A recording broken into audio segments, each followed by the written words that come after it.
Κύριε Καλεντερίδη, καλή σας μέρα. Οι εξελίξεις με τον πόλεμο της Ουκρανίας φαίνεται πραγματικά να είναι όλο και πιο τραγικές. Και δεν μιλάμε μόνο για τον τραγικό απολογισμό στο πεδίο των μαχών, αλλά μιλάμε για τις ανίποτες επιπτώσεις σε όλη την οικονομία και στον γεγονός ότι έχει χωριστεί πλέον ο κόσμος στα δύο, σε δύο μεγάλα στρατόπεδα. Ο κύριος Καλεντερίδης είναι μαζί μας. Καλή σας μέρα. Καλημέρα κύριε Ψήνο.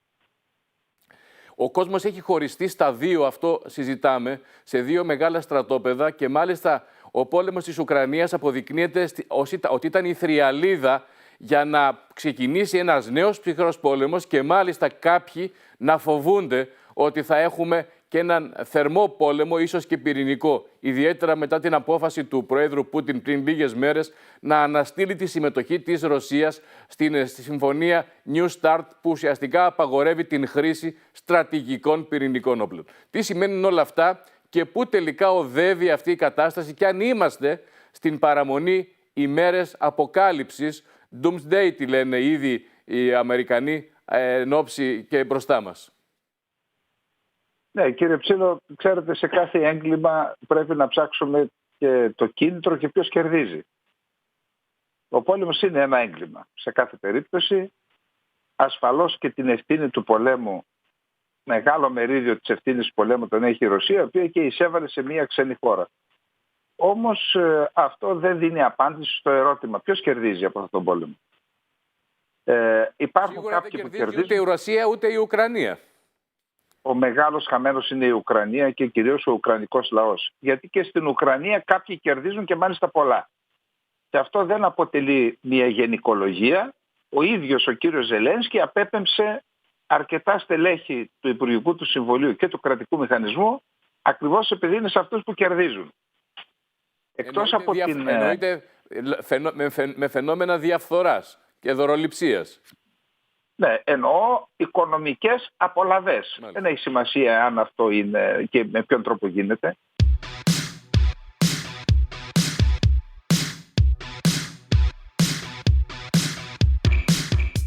Ο κύριος Πάγιατ, μιλώντας στην Αλεξανδρούπολη μαγνητοσκοπημένα στο φόρουμ που έγινε στην Αλεξανδρούπολη για την Ανατολική Μακεδονία και Θράκη, το πρώτο φόρουμ, είπε ότι το 2022 οι ΗΠΑ διπλασίασαν τις εξαγωγές LNG από τις ΗΠΑ στην Ευρώπη.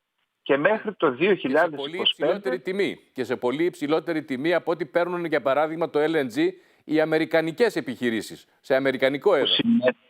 Που σημαίνει ότι τα κέρδη είναι πολλαπλάσια του 50% της αύξησης. Δηλαδή αρκετές δεκάδες δισεκατομμύρια δολάρια όδευσαν εξαιτίας αυτού του πολέμου στις ΗΠΑ. Ποιο είναι το περίεργο? Ότι ο ενεργειακός πόλεμος προηγήθηκε του θερμού πολέμου στην Ουκρανία. Θυμάστε τι έγινε εδώ στην Ελλάδα με τους λογαριασμούς της ΔΕΗ.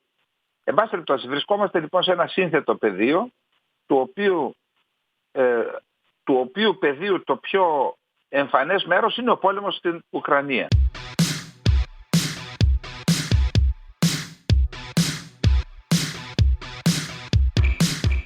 Το ερώτημα, κύριε Καλεντερίδη, που μας στέλνουν και αρκετοί τηλεθεατές είναι γιατί τελικά η Ρωσία, μια στρατιωτική υπερδύναμη παρά την μείωση των οικονομικών της θέσεων, γιατί δεν κατάφερε να πετύχει αυτό το Blitzkrieg που λένε οι Γερμανοί, το να στραπεί ο πόλεμο και να τελειώσει τον πόλεμο μέσα σε λίγες εβδομάδες, όπως ήλπιζε, αυτό λένε οι αναλύσεις, ο πρόεδρος Πούτιν. Λοιπόν, όταν πέρυσι εισέβαλαν τα ρωσικά στρατεύματα σε ένα μέτωπο περίπου 2.000 χιλιόμετρων, δυτικά του Κιέβου, χρησιμοποίησαν νομίζω και έδαφος της Λευκορωσίας, δυτικά του Κιέβου και έφτανε μέχρι κάτω στα περίχωρα της Οδυσσού στη Χερσόνα, τότε τις πρώτες μέρες η αντίσταση του Ουκρανικού στρατού ήταν μηδενική. Πότε αντιστάθηκαν οι Ουκρανοί? Αντιστάθηκαν όταν ο ρωσικός στρατός επιχείρησε να καταλάβει κατοικημένους τόπους, ιδιαίτερα πόλεις. Στο Χάρκοβο είχαν απίστευτες απώλειες. Θυμάστε ότι μπήκαν στο Χάρκοβο ορισμένες μηχανοκίνητες μονάδες και τεθωρακισμένες. Εκεί τους περίμεναν με τα Τζάβελιν οι Ουκρανοί και δεν ξέρω ποιοι άλλοι και τους προκάλεσαν απίστευτες απώλειες. Εκείνο το διάστημα λοιπόν οι ουκρανικές δυνάμεις κατέλαβαν το σταθμό διοικήσεως ενός σχηματισμού ρωσικού. Μάλιστα. Και βρήκαν εκεί και το σχέδιο επιχειρήσεων, το οποίο έλεγε ότι η επιχείρηση θα διαρκέσει 14 ημέρες. Αντί για 14 μέρες έχουμε 365 μέρες. Εκεί λοιπόν εμφανίστηκαν και οι αδυναμίες του ρωσικού στρατού. Δεν είχε δοκιμαστεί πουθενά. Είχε κάνει 2 πολέμους, εννοώ μετά την πτώση της Σοβιετικής Ένωσης. Ο ένας, όχι μετά την πτώση, είχε κάνει το Αφγανιστάν, αλλά μετά την πτώση της Σοβιετικής Ένωσης, τη διάλυση, έκανε έναν στην Νότια Οσετία και έναν στην Τσετσενία. Πρώτα στην Τσετσενία, 2 πολέμους στην Τσετσενία και έναν στην Νότια Οσετία εναντίον της Γεωργίας. Όμως αυτοί οι πόλεμοι και σε αυτούς τους πολέμους, ιδιαίτερα στην Νότια Οσετία, εμφανίστηκαν κάποιες αδυναμίες, όμως τώρα σε ένα τόσο εκτεταμένο μέτωπο εμφανίστηκαν πολλές αδυναμίες του ρωσικού στρατού. Και ξέρετε, αυτές οι πόλεμοι γίνονται και υπάρχουν οι πολιτικοί στόχοι, οι οικονομικοί στόχοι, αλλά γίνονται και για να δοκιμάζονται κάποια όπλα. Εκεί λοιπόν δοκιμάστηκαν τα όπλα, αλλά και θα έλεγα και το επιχειρησιακό δόγμα της Ρωσίας.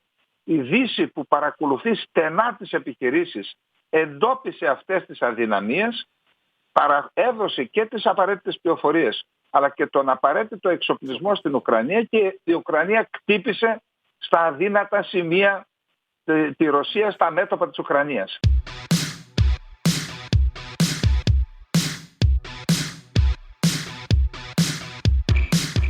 Θεωρείτε ότι θα ήταν αδύνατη η άμυνα της Ουκρανίας χωρίς την πολύ ισχυρή βοήθεια στρατιωτική και οικονομική από τη Δύση?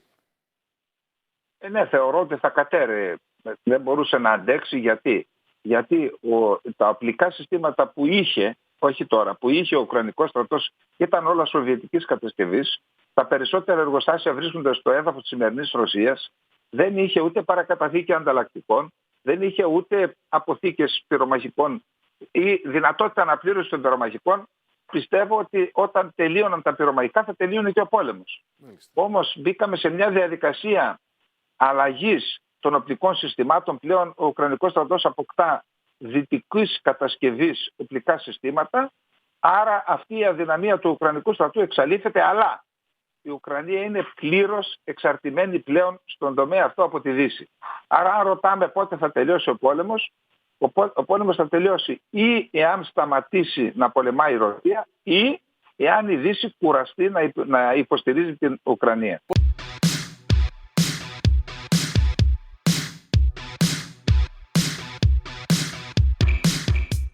Θα ήθελα να πω ένα στοιχείο για το πότε είναι πιθανόν, πώς είναι δυνατόν να τελειώσει αυτός ο πόλεμος.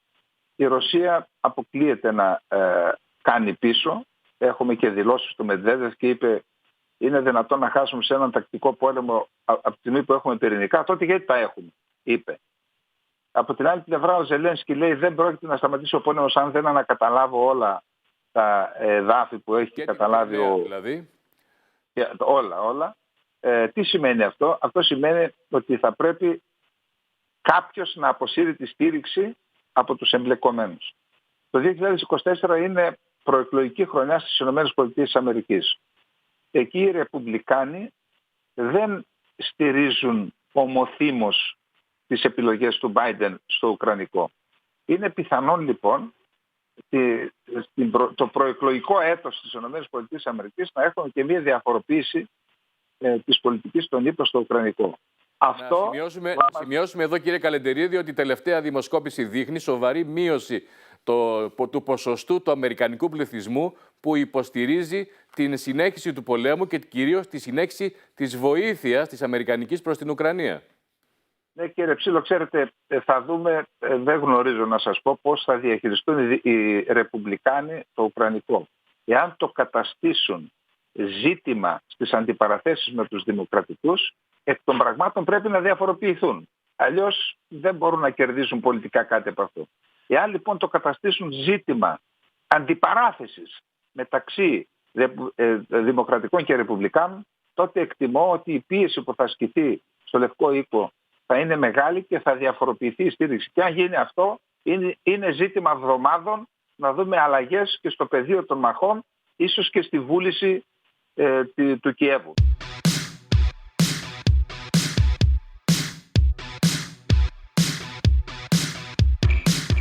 Πώς βλέπετε την εμπλοκή της Κίνας? Σήμερα το Κινέζικο Υπουργείο Εξωτερικών ανακοίνωσε και έδωσε στη δημοσιότητα ένα έγγραφο 12 σημείων με τον οποίο η Κίνα προσπαθεί να παρέμβει για να υπάρξουν διαπραγματεύσεις με στόχο την ειρήνευση. Πόσο ρεαλιστικό είναι αυτό και πώς θα αντιδράσει, όπως αναμένεται θα αντιδράσει η Δύση στην κινέζικη ειρηνευτική πρωτοβουλία?